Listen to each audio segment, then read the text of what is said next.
परम श्रद्धेय वंदनीय पूज्य स्वामी जी, उत्तर प्रदेश और बिहार प्रांत से योग की इस प्रखर ज्वाला को जीवन में प्रज्वलित करते हुए उस योग की अग्नि को घर घर जन जन तक पहुंचाने के लिए प्रयत्नशील आप सभी भाई बहन मातृशक्ति आज के इस प्रातःकालीन पवित्र वेला में यहाँ मंच पर विराजमान माननीय श्री गिरिराज सिंह जी,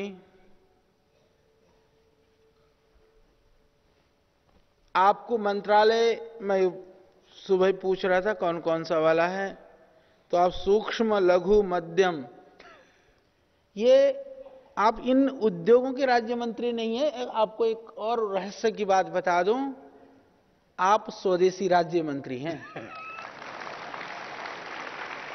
क्योंकि जो एमएनसीज हैं वो सारे लार्ज जो बड़ी इंडस्ट्री में ही हैं लगभग, मध्यम में कोई एक आध होगी तो मुझे पता नहीं, पर लघु में तो है नहीं, तो ये तो स्वदेशी मंत्री हैं।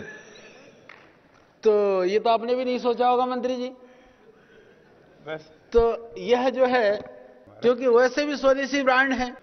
जब माननीय मोदी जी के लिए श्रद्धेय स्वामी जी ने देश के उन तमाम श्रद्धेय वंदनीय वरिष्ठ देश के संत, उनको इकट्ठा करके यहां पर, माननीय मोदी जी को भी पता नहीं था बाबा जी क्या करने वाले हैं। जब आचार्य कुलम के उद्घाटन में आए थे तो उस व्यापक रूप में सबसे पहले यह घोषणा की कि माननीय मोदी जी भारत के भावी प्रधानमंत्री के रूप में हम यहां से घोषणा करते हैं।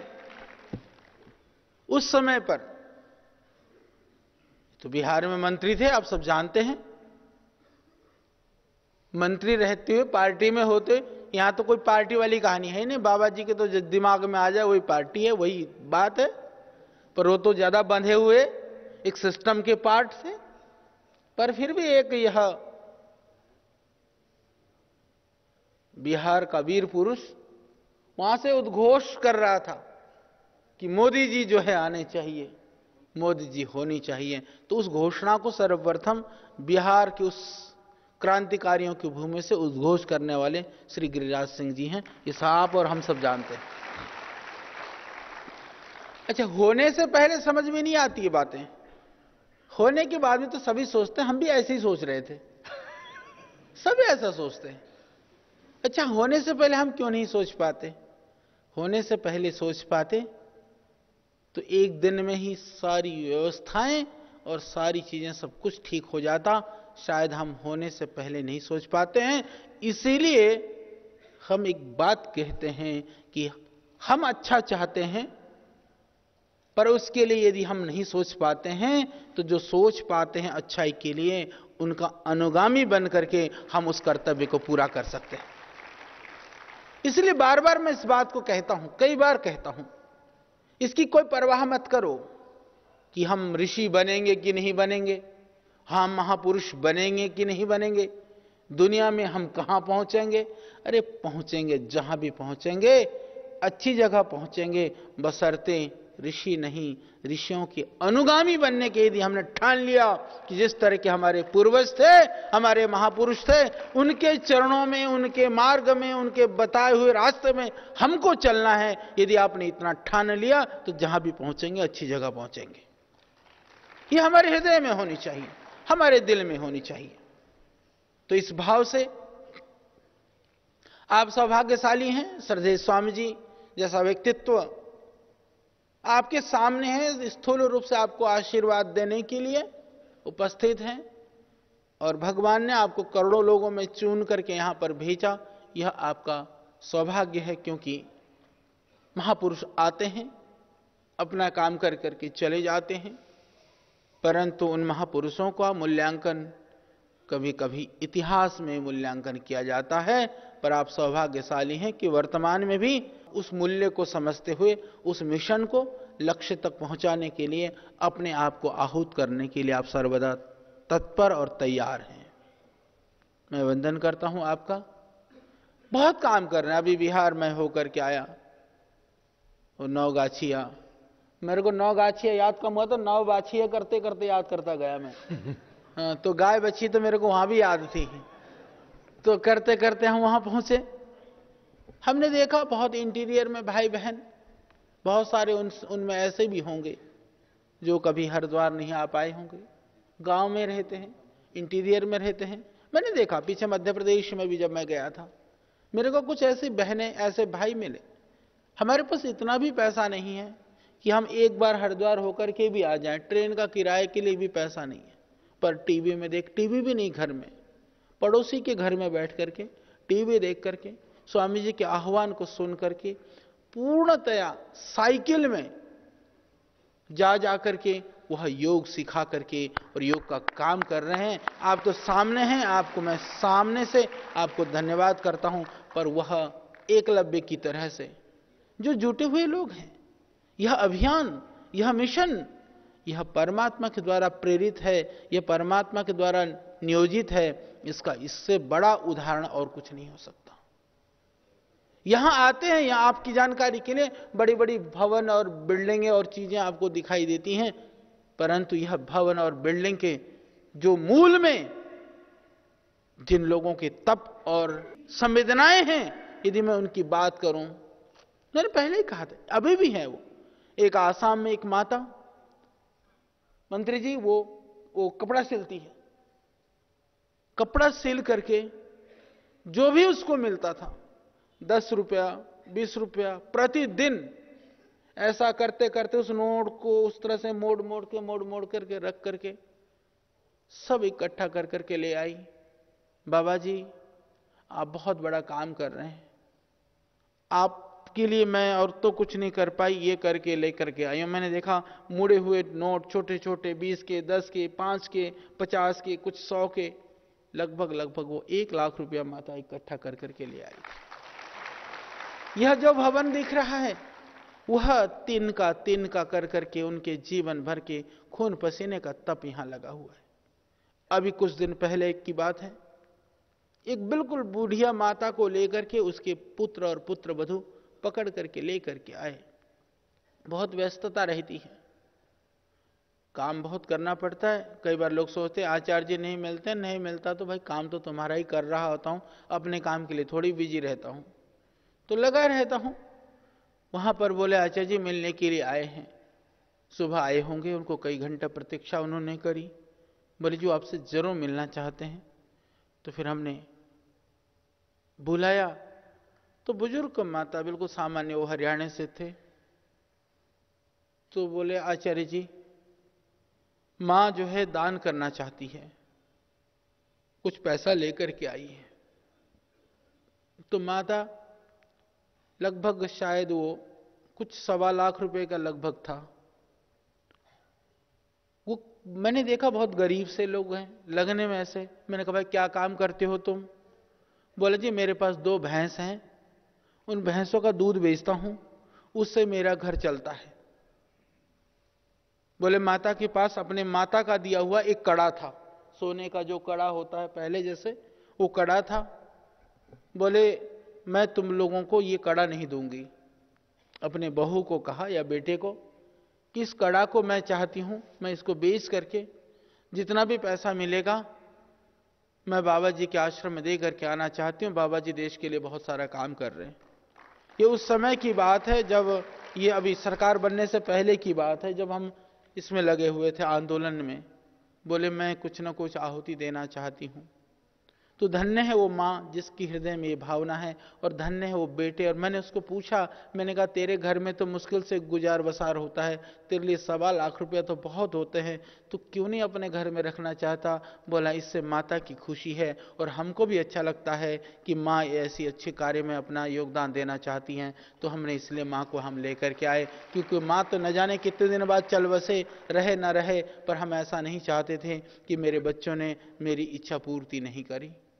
तो ऐसी तपस्वी माताएं, ऐसे तपस्वी भाई, ऐसे तपस्वी बहनें हजारों की संख्या में, जिनको हम जानते हैं, हमारे आंखों के सामने हैं, उनकी संख्या लाखों में है। तो जो हमारे आंखों के सामने में नहीं है, वो अपरोक्ष रूप में एकलव्य की तरह से लगे हुए हैं। ऐसे लोगों की संख्या करोड़ों की संख्या में है।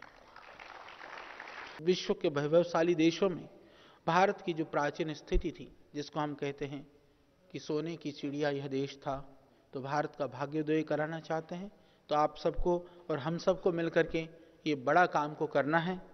और अच्छा है, प्रातःकाल का समय है, और क्योंकि बिहार के भाई ज़्यादा, वैसे तो पूरे देश के लोग जो राष्ट्रवाद की विचारधारा में जीने वाले लोग हैं, विशेष करके सनातन वैदिक हिंदू परंपरा को जो बहुत हृदय से वो करते हैं, आत्मसात करते हैं, वो सब माननीय गिरिराज सिंह जी से प्यार करते हैं। तो बिहार के लोग तो करते ही हैं, उनके लिए तो 24 घंटा आप उपलब्ध भी रहते हैं हमेशा। तो मैं एक बात कह रहा था कि हमको जो करने की जरूरत है, बाकी बात तो हम बाद में करेंगे। जितने भी जो लघु सूक्ष्म उद्योग हैं, जो कुटीर उद्योग हैं, ग्रामोद्योग है, इन सारे उद्योगों में जो एक सबसे बड़ी समस्या जो हमको दिखाई देती है, हमको क्या करना होगा? उद्योगों को तो डिसेंट्रलाइज करना ही है। उनको सेंट्रलाइज कर देंगे तो फिर तो एमएनसी हो जाएगा। सारे उद्योगों को घर घर के, जो हमारे प्राचीन काल की परंपरा थी, आप इस चीज को खड़ा कर सकते हैं। आज भी बहुत सारे ऐसे लोग हैं जिन गांव में मान लीजिए कोई बेचारे लोहे का सामान बनाता है, एक हमारा लोहार भाई, एक बुनकर भाई कपड़ा बनाता है, दूसरे और कुछ सामान बनाते हैं, कुमार घड़ा बनाता है। सभी चीजें अभी भी कुटीर उद्योग तो घर घर में है। एक तो उनको कैसे खड़ा किया जाए, बाद में जो उसका जो मार्केटिंग है उसको हमको सेंट्रलाइज करना होगा। कि जैसे घड़ा, सुंदर एक घड़ा बनता है और क्वालिटी कंट्रोल, हाँ, बहुत सुंदर घड़ा मान लीजिए कि कोई बनाता है। अब हरिद्वार इतना बड़ा जिला है, मुझको पता है कि यहाँ पास में खेडली गांव है, उसमें 2 कुम्हार ऐसे हैं, इतने बढ़िया घड़ा बनाते हैं, पूरा हरिद्वार में दूसरा नहीं बनाने जानता। अब मेरे को यहाँ का पता है, हरिद्वार का जो कपड़ा बनाने का काम है, यहाँ बेलड़ी और उधर इमली खेड़ा, 2 गांव ऐसे गांव हैं पूरे हरिद्वार में जहां बहुत सुंदर कपड़ा बनता है।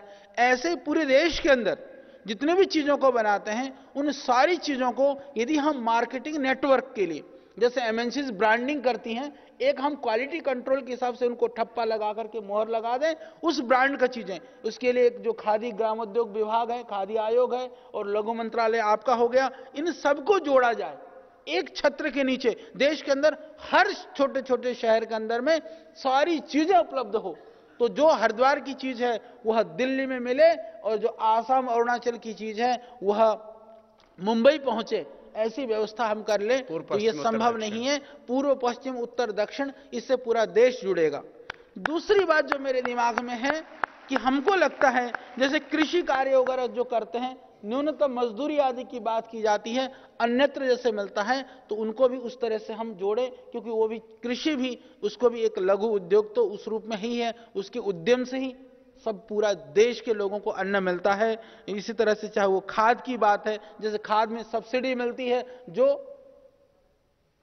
यूरिया है, जो पेस्टिसाइड है, इंसेक्टिसाइड है, पर शायद आपको पता हो कि जो खाद, जो वर्मी कंपोस्ट बनाते हैं, दूसरे खाद बनाते हैं, उसको कोई सब्सिडी नहीं मिलती। तो फिर वो खाद क्यों डालेगा? जितनी सब्सिडी हम उनको दे रहे हैं केमिकल वालों को, यदि उसकी ऐसी व्यवस्था हो जाए कि हम खाद को सब्सिडी दे दें, तो गाय की बात आप कर रहे थे, गाय से वो चीज जुड़ जाएगी। दुग्ध उत्पादन वगैरह, दुग्ध पालन वगैरह जितने भी कार्य हैं, ये सब माइक्रो और सब ये सूक्ष्म और लघु उद्योग के पार्ट हैं। चाहे वो बायो फर्टिलाइजर हो, ऑर्गेनिक हो, ग्रामीण कुटीर उद्योग के साथ जितने भी ये चीजें जुड़ सकती हैं, हमको जोड़ करके एक उसमें कई संभवतः आपको कई और भी विभागों के साथ जुड़ना पड़ जाए, जुड़ करके ये बड़ा काम होगा। तो हम समझते हैं कि देश का जो वैभव है, क्योंकि विदेशों के अंदर जो चीजें हैं, हमने देखा कि वहां पर जो खेती करते हैं तो उनके पास बहुत बड़ी बड़ी खेत है, यहाँ खेती करते हैं, छोटे छोटे खेत हैं। क्योंकि हमारा हमारे जो गांव का जो ढांचा था, पहले प्राचीन काल से ही एक गांव को एक स्वतंत्र इकाई के रूप में स्थापित करने का हमारे पूर्वजों ने प्रयास किया था। इसलिए एक गांव के अंदर आप देखेंगे सभी तरह के भाई, जूते बनाने से लेकर के, कपड़े बनाने से लेकर के, औजार बनाने से लेकर के, सभी कुछ करने वाला एक गांव में मिलते थे हमको। शिक्षा तक सारी चीजों के लिए। तो यह एक स्वतंत्र इकाई के रूप में, जिससे कि यह एक तरह से पूरा गांव अपने आप में इंडिपेंडेंट हो, इस तरह की अवधारणाएं की गई थी। तो उस स्वतंत्रता को पुनः स्थापित लघु उद्योग के द्वारा ही किया जा सकता है। हम बहुत लोगों से मिलते हैं, बहुत जगह पर जाते हैं, अब लोगों को यह लगने लगा है सरकार हमारी है और सरकार हमारे पास है, सरकार हमसे दूर नहीं है। यह बहुत बड़ी बात है। इस देश के अंदर यह वातावरण तैयार हुआ है। नहीं तो लोग ऐसा सोचते थे कि अब तो कुछ नहीं होना, खत्म, कुछ नहीं हो सकता। और जो दिल्ली के गद्दी में जाकर के बैठ गया ना, वो जनता से इतना दूर हो जाता था। तो हमारे प्रधानमंत्री जी, देखिए एक संदेश तो होता है बहुत सारी चीजों के लिए। आप घर में गीता पाठ करते हैं, आप मंदिर में जाते हैं, आप गंगा जी नहाते हैं, तो हम अच्छा मानते हैं, हम इसलिए करते हैं। हम योग करते हैं, हमको अच्छा लगता है। हम आयुर्वेदिक दवाइयां खाते हैं, हमको अच्छा लगता है। पर हमको ही अच्छा लगता था, इन नेताओं को अच्छा क्यों नहीं लगता था? ये क्यों नहीं करते थे? तो ऐसा लगता था कि सब तो ये अंग्रेजों के मानस पुत्र, काले अंग्रेजों के संतान है, हमको ऐसा लगता था। पर वो मानसिकता टूट गई है, खत्म हो गई है। एक व्यक्ति ने 3-4 महीने में ये ध्वस्त कर दिया। यह आप सब के लिए, हम सब के लिए बड़ी गर्व और गौरव की बात है। तो इस देश के अंदर वह वातावरण बन रहा है, तैयार हो रहा है, सब काम करने पर लगे हुए हैं। तो आने वाले समय में हमको ऐसा दिखता है कि अब यह भारत का भाग्योदय होने वाला है। और उस भाग्योदय को करने में आप और हम सब मिलकर के, चाहे गिलहरी के रूप में हमको लगना पड़े, चाहे हमको एक अदने से किसी भी रूप में जितना भी योगदान दे सकते हैं, जो भी कर सकते हैं। कुछ नहीं कर सकते तो सुबह उठ करके प्रार्थना ही कर लो कि देश का मंगल हो, देश का शुभ हो। और उस शुभ होने में यदि हम सहयोगी नहीं तो बाधक भी नहीं बनेंगे। देश का भला अपने आप होने लगेगा और हम लोग लग करके आगे बढ़ें। आप लोगों को पुनः हमारी शुभकामनाएं, आप सबको हमारा प्रणाम। क्योंकि कक्षाएं होती हैं, श्रद्धेय स्वामी जी लगे रहते हैं, आपकी इच्छा होती है कि हम आए, बात करें। और मैं तो भैया आप लोगों से जैसे कहे ना, मौन मुखरित हुआ, मौन ही बैठ करके मैं आपसे बात कर लेता हूं। तो इसलिए आना मुश्किल हो जाता है। तो अब आए, तो बहुत बहुत धन्यवाद। ओम।